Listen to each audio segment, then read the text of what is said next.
आ रही है, हमारे पास कुछ तकनीकी खामी है। आवाज नहीं आ रही? जी मैं आपको सुन पा रहा हूँ, अब आप मुझे सुन रहे हैं? जी हाँ, आवाज आ रही। मैं आपसे जानना चाहता हूँ कि आकाश आनंद की नियुक्ति को आप किस तरह से देखते हैं, और क्या बीएसपी का जो मिशन कांशीराम जी ने शुरू किया था मायावती से होते हुए, अब वो आकाश आनंद के हाथ में जा रहा है, आपकी क्या प्रतिक्रिया है, आप क्या सोचते हैं इस विचार के बारे में?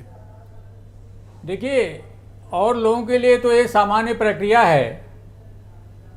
आवाज आ रही भाई साहब? जी बिल्कुल आ रही है, आप बोलते रहें। और लोगों के लिए तो एक सामान्य घटना है, लेकिन अगर आप दलितों की बात करें या दलित मूवमेंट की बात करें तो यह बड़ी दुर्भाग्यपूर्ण घटना है। पहली बात तो ये कि बाबा साहब डॉक्टर अंबेडकर, मानवर कांशीराम, इवन लोहिया जी भी परिवारवाद के कभी पक्ष में नहीं रहे।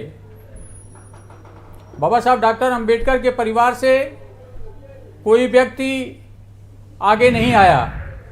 कांशीराम जी ने अपने परिवार को तरजीह नहीं दी। और आपको याद होगा ब्रजेश जी, वर्ष 2007 में मायावती जी ने लखनऊ में एक रैली में कहा था कि मेरा उत्तराधिकारी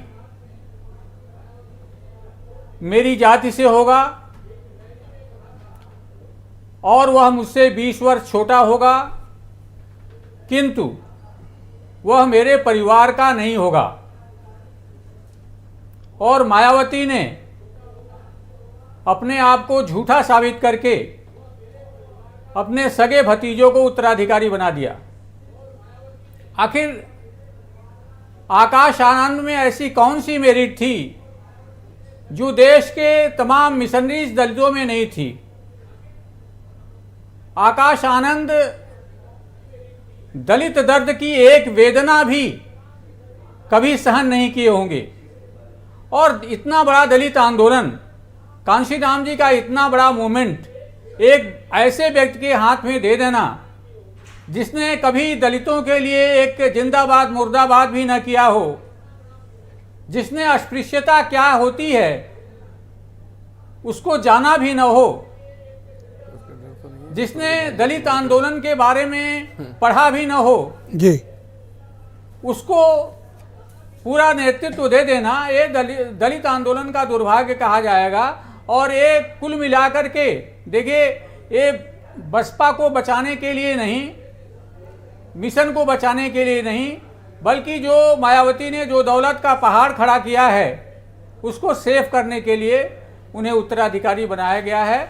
और वो तो ये आरोप भी झेल रही हैं, और इस डिबेट में भी मैंने देखा कि उन पर ये आरोप लग रहे हैं कि आप जिस पार्टी से संबंधित हैं, आप बीजेपी में हैं, वो बीजेपी की को सपोर्ट करती हैं, बैकडोर से उनकी मदद भी करती हैं, ऊपर से आप ऐसी कड़वी बातें भी उनके लिए बोल रहे हैं। नहीं देखिए, मैं एज ए दलित एक्टिविस्ट में आपको बता रहा हूं, जो दलित महसूस कर रहे हैं उसकी मैं अभिव्यक्ति कर रहा हूं। एक भी दलित चिंतक का, एक भी दलितों के बीच से कोई ऐसी आवाज नहीं आई जिसने कहा हो कि नहीं आकाश आनंद को गलत चुना है?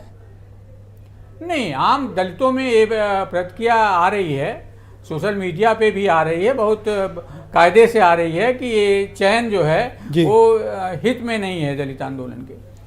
ऑलराइट सर, हमारे साथ जुड़े रहिएगा। इस कार्यक्रम में मेरे साथ आसिम वकार भी मौजूद हैं, MIM के राष्ट्रीय